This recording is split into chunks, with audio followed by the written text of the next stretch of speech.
since I've been with the organisation, and we sort of meet regularly, monthly, talk about all the support tickets and support cases, it's significantly dropped, I suppose, in the last 6 to 12 months. Yeah, absolutely. I mean, the way I think about it now, and I've told multiple people, I don't really think super hard about our control systems now in a way that I definitely had to in the past. Nowadays, I'll go weeks without thinking all that much. I suppose you've got the managed services to back it up, and the support team and the VNOC should something go down or something go wrong. And obviously we've got the remote monitoring going on in the background too, so proactively identifying issues. Yeah, absolutely. And then alongside that, there'll be updates that need to come through. So just last week, or perhaps the week before, we had to make a few changes to how the control system's working.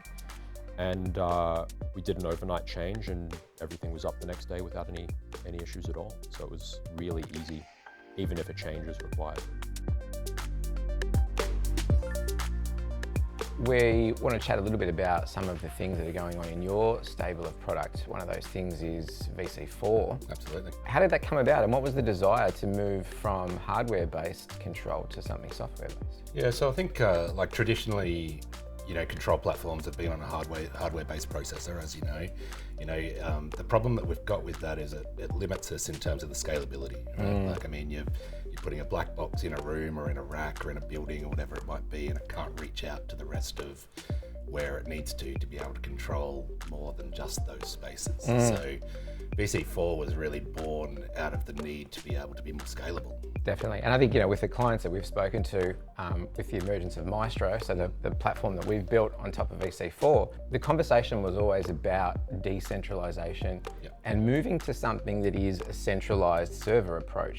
And so I think the ability for us now to be able to deploy code almost instantly, across multiple rooms, we wouldn't have that strength if it wasn't built on something like VC4. No, and I think that standardization is really something that especially organizations like MBS have been calling out for, right? Like, I mean, it's, we're used to kind of rooms that, a button would be in a different place on a touch panel because some different programmer did it or whatever it might be, that the ability of Mystro to be able to deploy that standardized everywhere in a standardized code approach as well. Definitely. Is really important for especially larger organizations, as they want their users to be able to walk into any room and have the same experience. Thinking about all of these applications and the fact that we're in MBS today, how important is these sorts of products and the right combination to then enable an organization like MBS to get their work done?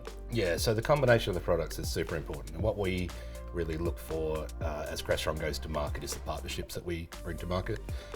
Bringing people like Insight Systems and MBS together with Crestron, that partnership really works because we're all working towards that same goal. So Tasha, here we are at MBS today, and for someone that's so pivotal in our managed services division at Insight Systems, can you let us know some of the things that you guys do as our support team to look after customers like MBS? Yeah, absolutely. Not even just the tickets that are raised that come to us, but proactively, we're working daily in the background to make sure that things are operating on a user end as well. For us to detect a problem, to resolve the problem, to investigate, finding the root cause, and then going from there to fix it before that user even knows that that's happened is just revolutionary. So then from within the managed services point of view, what changes have you seen with clients like MBS since we've introduced software like Mystro? Well, for an example, MBS used to use up to 20 hours per month on services for getting a road tech out there to fix the problem and, hoping they can fix the problem just within one visit. Now, with something like Mystro, we're monitoring in the background, we're creating proactive tickets, we're resolving those issues remotely without even having to step foot on the campus. So it's reduced it down to approximately 1 hour per month. And we're hoping to just see more improvement from here. As exciting as it is right now with everything that Mystro is already doing, can you tell us a little bit more about the things that are coming in the next few years and what we can expect? A couple of the features that we're rolling out over the next little while are the ones that are really going to get our users re-engaged with software. And that's one of the things that Mystro is really about. It's about bringing users back to loving using systems again. And then one of the other major ones for us is the implementation of our AI pipeline, is using devices in room like, say, PTZ video cameras. And I'll look at a whiteboard, and is the whiteboard clean? And is the bin in the right spot? And is the bin emptied? Because if it's not, now I can notify property services and say, the room's going to need a bit of attention before class starts because it's just, it's unkept.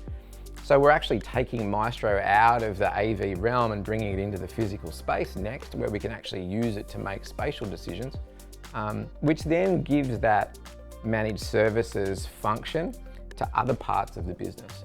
Property services, administration, finance, they all get to make really cool decisions based on Mystro data.